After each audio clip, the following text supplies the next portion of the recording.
क्या कहते हैं, गृह मंत्री से भी मिल रहे हैं, फिर संघ के नेताओं से भी मिल रहे हैं, फिर संघ के नेता भी वहां जा रहे हैं। हो क्या रहा है ये कि योगी जी अपनी सफाई देने मोदी जी के पास आए हैं। देश जाए भार में, हमें तो सत्ता बचाने के वो सारे प्रयास करने, और उसी प्रयास की एक कड़ी है। उसी तथा कथित मुसलमान को पकड़ के मंत्रिमंडल में रख लेंगे तो क्या माइनॉरिटी इनको वोट दे देगा? और वो जो रो रहे थे सदन में, वो भी याद होगा आपको, रो रहे थे मुख्तार अंसारी के डर से नहीं रो रहे थे, या शहाबुद्दीन के डर से नहीं रो रहे थे, अतीक अहमद के डर से नहीं रो रहे थे। उनके कुकर्मों पर जो प्रशासन का शिकंजा टाइट हो रहा था, उससे वो घबराए हुए। तो हिंदू हृदय सम्राट का दृश्य तो लोगों ने देखा ना गंगा में। गंगा के किनारे भी वो दृश्य देखा कि इस्लामी रीति रिवाज के अनुसार दफन करा जा रहा है हिंदुओं को। ये कौन से हिंदू हृदय सम्राट की मनसत्ता है साहब? और सत्ता उसको मिले जो तमाम भावनाओं से ऊपर उठकर सोचे, और जो ग्रसित है वो अगर सत्ता के शिखर पर आ गया तो वो भेदभाव करेगा ही करेगा जो हो रहा है। नमस्कार दोस्तों, एक बार फिर से आप सभी का स्वागत है DS4 न्यूज़ में। अटकलें तो उस दिन से बताई जा रही हैं जब योगी आदित्यनाथ राज्यपाल से मुलाकात करते हैं। उस दिन के बाद से सियासत घमासान मचना शुरू हो गया। आज की खबर हम आपको बता दें कि कल के दिन से जो है उत्तर प्रदेश के मुख्यमंत्री योगी आदित्यनाथ हमारे देश के गृह मंत्री यानी कि अमित शाह जी से जो है मुलाकात करते हैं। और आज के दिन में जो है खुद JP नड्डा जो कि भारतीय जनता पार्टी के राष्ट्रीय अध्यक्ष हैं, उनसे मुलाकात कर रहे हैं। और उससे पहले जो है प्रधानमंत्री मोदी से जो है करीब 1.5 घंटे की करीब मुलाकात की गई। हालांकि इससे ही पता चल जाता है कि प्रधानमंत्री अमूमन जो है किसी मुख्यमंत्री को जो है इतना समय नहीं देते हैं, लेकिन 1.5 घंटे का समय जो है योगी आदित्यनाथ को देते हैं। इसके बाद से जो है राष्ट्रपति से भी मुलाकात करने की अब खबरें चलाई जा रही हैं। तो क्या होने वाला है, किस चीज़ों को लेकर के बातचीत किया जाएगा, ये तो अभी तक साफ नहीं हो पाया है। लेकिन तमाम जो है इस मुद्दे पे बातचीत करने के लिए हमारे साथ जुड़े हुए हैं हाफिज़ गुलाम सरवर जी। सर, कैसे आप देखते हैं कि पिछले कई दिनों से जो है बार बार जो है अटकलें लगाई जा रही हैं कि चल क्या रहा है दरअसल भाजपा पार्टी के अंदर, और आज की जो मीटिंग है बहुत अहम मानी जा रही है। कैसे आप सारी चीज़ों को आप देख रहे हैं चीज़ों को? देखिए, पूरा देश जानता है और उत्तर प्रदेश तो खूब अच्छी तरह जानता है कि पिछले कई महीनों से कोरोना की चपेट में देश रहा है। उत्तर प्रदेश का वो दृश्य शायद भूले नहीं भुलाया जाएगा, प्रयागराज का, जहाँ सिर्फ गंगा में लाशें ही नहीं तैर रही थी, बल्कि जहाँ तक आपकी नज़र जाती गंगा में जो रेतीला खाली जगह होता है उस पर सिर्फ लाशों की कब्र। ऐसी परिस्थिति में बंगाल में भी आपने चुनाव करवाया, पूरी ताकत झोंक दी, पूरी जितनी आपकी यूनिट थी, कोई न युद्ध बचा, न संघ बचा, न भाजपा बची, न केंद्र का कोई मंत्री बचा, और उत्तर प्रदेश के मुख्यमंत्री भी वहीं पहुंच गए। 5 राज्यों को चुनाव को आप लड़ा। चुनाव के बाद फिर बंगाल से नेताओं के आने जाने और दिल्ली से बंगाल नेताओं के जाने। आपको बता दूं, केंद्रीय मंत्री भी गए, JP नड्डा भी गए, और लगातार आरोप प्रत्यारोप का दौर चल रहा है। अब आ जाइए उत्तर प्रदेश। आप उत्तर प्रदेश में जब प्रभारी जो भारतीय जनता पार्टी के हैं, दोनों BL संतोष भी गए, राधा मोहन सिंह जी गए, सब कुछ जब सारी बातें हो गई तो फिर योगी का यहाँ आना, यानी केंद्रीय नेतृत्व पूरा उत्तर प्रदेश, और हफ्तों मंथन चिंतन के बाद फिर उत्तर प्रदेश के नेता दिल्ली। तो क्या ये देश चलाने के लिए इन लोगों को जनमत दिया गया था, या संगठन को बचाने और सत्ता को बचाने का जो है रात दिन जो है प्रयास करने के? अस्पतालों के अभाव, दवाओं के अभाव, सुविधाओं के अभाव में लोगों का दम तोड़ना जारी है। उस राज्य के मुखिया को 2-2 दिन दिल्ली में आप बैठा कर और 2-2 घंटे प्रत्येक नेता मिल रहे हैं। योगी जी से मेरा ये सवाल है कि आप सीधे प्रधानमंत्री से मिलते, सीधे गृह, क्या सत्ता के 4-5 केंद्र हैं? क्या सत्ता में एक केंद्र होता और केंद्र प्रधानमंत्री है, या JP नड्डा अगर संगठन की दृष्टि से, फिर बीच में आप क्या कहते हैं गृह मंत्री से भी मिल रहे हैं, फिर संघ के नेताओं से भी मिल रहे हैं, फिर संघ के नेता भी वहां जा रहे हैं। हो क्या रहा है ये? इसका मतलब है कि चाहे देश जाए गर्त में, देश जाए भार में, हमें तो सत्ता बचाने के वो सारे प्रयास करने, और उसी प्रयास की एक कड़ी है। उसी प्रयास की एक कड़ी और बता रहा हूं कि जितिन प्रसाद, ये क्या हो रहा पता है, भाजपा में जो असंतोष है, जो विधायकों की नाराजगी है, मंत्रियों की नाराजगी है, उस पर साइकोलॉजिकल अटैक करने के लिए कांग्रेस से कुछ लालची लोगों को, सवाल है मेरा कि चल क्या रहा है आखिर में, क्या आपको समझ में आ रहा है?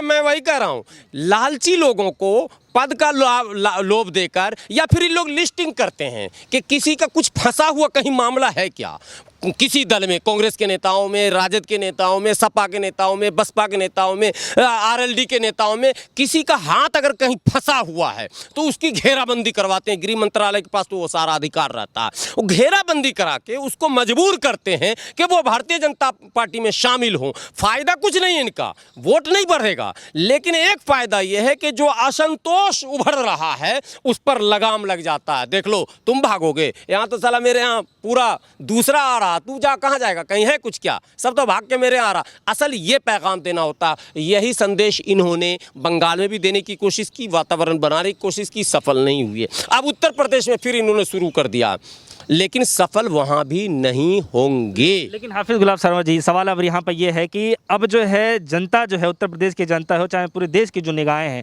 उत्तर प्रदेश के चुनाव को देकर के जो है देखा जा रहा है साफ तौर पे कि योगी आदित्यनाथ की जो है जिस तरीके से मीटिंगें लगातार हो रही है, उनके बड़े बड़े जो नेता हैं, चाहे उनके मंत्रिमंडल का जो विस्तार करने की खबरें बार बार चलाई जा रही हैं, लेकिन एक तरफ जो है भले ही इस महामारी के लिए खबरें चलाई जा रही हो, लेकिन जो इसका दूसरा पक्ष भी है, उत्तर प्रदेश के आने वाले विधानसभा चुनाव को भी लेकर के देखा जा रहा है। तो क्या इस मीटिंग को जो है उत्तर प्रदेश चुनाव से देखा जा सकता है? बिल्कुल, ये मीटिंग नहीं, इससे पहले जो बीएल संतोष गए, राधा मोहन सिंह गए, संघ के सारे लोग गए, जो मंथन चिंतन उत्तर प्रदेश में हुआ वो भी सत्ता और चुनाव को लेकर था, और जो जितिन प्रसाद को भी मंत्रिमंडल में शामिल किया जाएगा। सवाल नंबर एक कि जितिन प्रसाद ना तो एमएलए हैं, ना एमपी हैं, ना एमएलसी हैं, और एमएलसी बनाने की अब गुंजाइश भी अभी फिलहाल नहीं दिख रही है। वो मतलब सीटें खाली होंगी तभी होता चुनाव, उसका भी एक समय होता।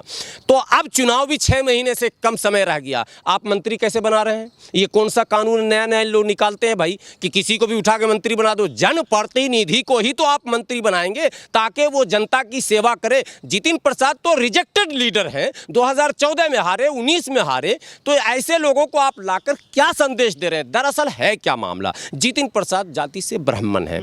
एक हवा ये चली है बहुत दिनों से, विकास दुबे इनकाउंटर के बाद से, मैंने तब भी आपके चैनल पर कहा था ये बात कि ब्राह्मण इनसे नाराज है, लेकिन ब्राह्मण ही नाराज नहीं है, मुस्लिम भी नाराज है, इनसे दलित भी नाराज है, इनसे माने जो पिछड़ी जातियां हैं उनका एक बहुत बड़ा, आपको अनुप्रिया पटेल भी दिल्ली आई हुई है, आपको पता होना चाहिए। और ये भी खबर चलाई जा रही है अनुप्रिया पटेल को केंद्र में मंत्री बनाया जाएगा। साहब, इतने दिनों हो गए आपको शपथ लिए हुए मोदी जी, तो अनुप्रिया पटेल की याद तब क्यों नहीं आई? वो भी तो अपने समाज की सेवा कर सकती थी अगर मंत्रिमंडल में होती।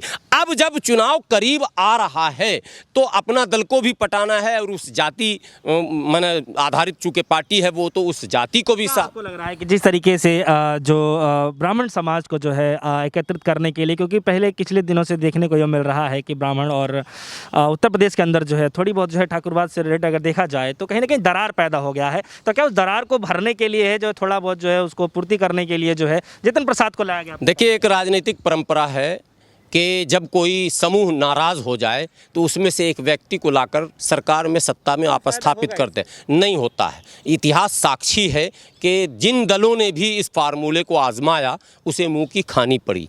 आज मुसलमान एक भी मंत्री नहीं है योगी सरकार में, एक भी नहीं है, मैं कह रहा हूँ। एक है मोहसिन रजा, नाम लोग ले लेते हैं, मंत्री नहीं है, ठीक है, न मंत्री है न संतरी है, वो कुछ भी नहीं है। और दूसरा जो वसीम रिजवी था वो बेचारा पूरी ताकत लगा लिया, धर्म छोड़ दिया, कर्म छोड़ दिया, खानदान छोड़ दिया, सब कुछ छोड़ दिया, मिला कुछ नहीं उस बेचारे को भी, और अब मिलेगा भी नहीं। अब इसको सरकार सिर्फ इतना ही राहत दी है कि जेल जाने वाला था वो बच गया। तो अब अगर योगी जी 2-4 ठो मुसलमान को पकड़ के, तथाकथित मुसलमान को पकड़ के मंत्रिमंडल में रख लेंगे तो क्या माइनॉरिटी इनको वोट दे देगा? माइनॉरिटी मंत्रिमंडल में जगह नहीं ढूंढता है, और मुख्यमंत्री बनाने के लिए कभी माइनॉरिटी ने वोट नहीं दिया। कभी उत्तर प्रदेश हो, बिहार हो, बंगाल हो, अभी बंगाल में चुनाव था, हम मुख्यमंत्री किसको बनाना चाह रहे थे? सुश्री ममता बनर्जी को। हम तो किसी मुसलमान को तो बनाना नहीं चाह रहे। हमने वोट जब भी दिया है तो आपको ही वोट दिया है, आपको ही मुख्यमंत्री बन, लेकिन हम उस व्यक्ति को पसंद करते हैं जो सबका साथ, सबका विकास और सबका विश्वास। नारा ये देते हैं सबका साथ, लेकिन काम नहीं करते हैं। क्या उत्तर प्रदेश की जनता को जो है ये मीटिंग को जो है क्या लगता है कि लाइटली लेना चाहिए? ये इनका आंतरिक कलह है, एकदम सिंपल सी बात है। इनके अंदर में जो खिचड़ियाँ पक रही हैं, ब्राह्मण वर्सेस ठाकुर वर्सेस फलां वर्सेस चिलां, वो चलेगा, क्योंकि आरएसएस की जो नीति है उसमें वर्ण पर विश्वास ज़्यादा है उनका। वहाँ समता और समानता की बात होती ही नहीं है, क्योंकि वैचारिक दृष्टिकोण से यदि आप देखें तो समता समानता के विरोध में ही उत्पन्न हुआ ये संगठन है। तो इसलिए उससे अगर आप उम्मीद करें जिसकी आधारशिला ही रखी गई हो वर्ण व्यवस्था पर, उससे आप समता और समानता की अगर आशा और उम्मीद करेंगे तो मैं समझता हूँ ये उम्मीद गलत है। इसलिए आप भारतीय जनता पार्टी से न्याय की और माने भाईचारा की, प्रेम की और प्यार की उम्मीद करते हैं तो ये उम्मीद गलत है। यहाँ तो अन्याय होगा, अत्याचार होगा, जुल्म होगा, और वो चीज़ हो रहा है। अब 2022 में न्यायप्रिय लोगों से मेरी विनती है, जो लोग समता और समानता और भाईचारा और शांति और एकता पर विश्वास करते हैं, और विकास का मूल मंत्र भी जो है वो शांति, भाईचारा और एकता और अखंडता ही है। अगर एकता, अखंडता और शांति नहीं है तो विकास बाधित होना अनिवार्य है, जरूरी है। इसलिए उत्तर प्रदेश को अगर उत्तम प्रदेश बनाना हो तो ऐसे नेताओं को आपको लाना ही पड़ेगा 2022 में। कौन से नेता है? देखिए नाम अब जनता तय करेगी कौन से नेता हैं ऐसे जो सबको लेकर चल सकते हैं। सब तो अभी भी योगी आदित्यनाथ की सबसे ज्यादा है। नहीं, लोकप्रियता तो बनाया जाता, लेकिन मेरा एक सर्वे पश्चिम उत्तर प्रदेश का आया है जिसमें 48% जो है लोगों ने मुख्यमंत्री के रूप में अखिलेश यादव को पसंद किया है, और केवल 29% लोगों ने योगी आदित्यनाथ को पसंद किया है। तो मेरे सर्वे में तो लग रहा है कि लोकप्रियता कहीं नहीं है।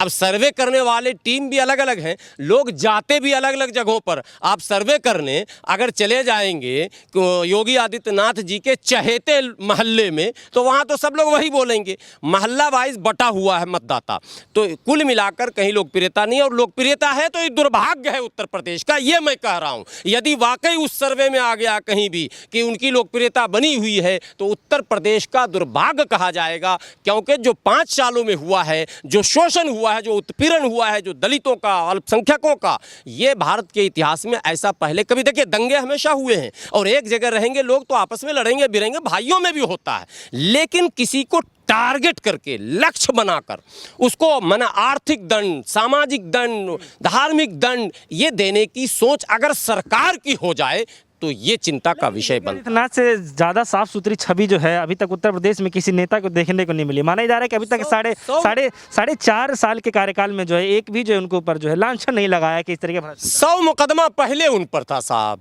100 मुकदमे जिसके पास पहले ऑलरेडी मौजूद हों और उनकी छवि को अगर आप जैसे लोग महान पत्रकार कह दें कि वो साफ सुथरे छवि के हैं तो ये भी आश्चर्यजनक है। देखिए सर, मैं आपको बताता हूँ कि पहले ही उनकी छवि ऑलरेडी धूमिल थी, और वो जो रो रहे थे सदन में वो भी याद होगा आपको, रो रहे थे मुख्तार अंसारी के डर से नहीं रो रहे थे, या शहाबुद्दीन के डर से नहीं रो रहे थे, अतीक अहमद के डर से नहीं रो रहे थे, उनके कुकर्मों पर जो प्रशासन का शिकंजा टाइट हो रहा था उससे वो घबराए हुए थे। तो उन्होंने एक बहाना बनाया कि हम साइकोलॉजिकल बेनिफिट कैसे माना हासिल कर लें, एक इमोशनल माहौल बनाने की कोशिश की कि एक संत है, एक भगवा चोला है और हमारे साथ ऐसा हो रहा। 72 से अधिक मुकदमे, ये क्या मैसेज नहीं जा रहा है? ये छवि अच्छी छवि की पहचान है कि एक हृदय सम्राट, इसीलिए तो हो सकता है कि तो हिंदू हृदय सम्राट का दृश्य तो लोगों ने देखा ना गंगा में, गंगा के किनारे भी वो दृश्य देखा कि इस्लामी रीति रिवाज के अनुसार दफन करा जा रहा है हिंदुओं को। ये कौन से हिंदू हृदय सम्राट की सत्ता है साहब? और आप फिर पुरानी बातों को कुरे देंगे। इसी हिंदू हृदय सम्राट के शासनकाल में जो हिंदू धर्म के विपरीत था, वो बच्ची जिसका हाथरस में मामला हुआ, उसे रात में केरासिन तेल छिड़क कर, पेट्रोल छिड़क कर रात के अंधेरे में जला दिया गया। ये क्या है? ये सब सिर्फ सत्ता प्राप्ति के शब्द हैं। देखिए, आप धर्म का नाम लेकर और जाति का नाम लेकर आप वातावरण बनाकर सत्ता तो प्राप्त कर सकते हैं, लेकिन न्याय देने के लिए आपकी सोच दलगत भावनाओं से, धार्मिक भावनाओं से, जातिगत भावनाओं से, भाषाई भावनाओं से ऊपर उठकर आपको सोचना पड़ेगा। सत्ता उसको मिले जो तमाम भावनाओं से ऊपर उठकर सोचे, और जो ग्रसित है वो अगर सत्ता के शिखर पर आ गया तो वो भेदभाव करेगा ही करेगा जो हो रहा उत्तर। एक आखिरी सवाल है कि अब अटकलें जो हैं धीरे धीरे जो है पता नहीं, अभी तक तो कोई साफ नहीं हो पा रहा है, अभी तक कुछ पता भी नहीं लगा पा रहे हैं कि दरअसल इसमें चल क्या रहा है।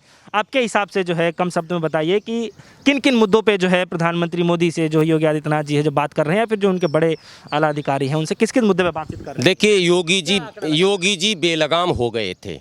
भारतीय जनता पार्टी ने उन पर लगाम लगाने की कोशिश की है।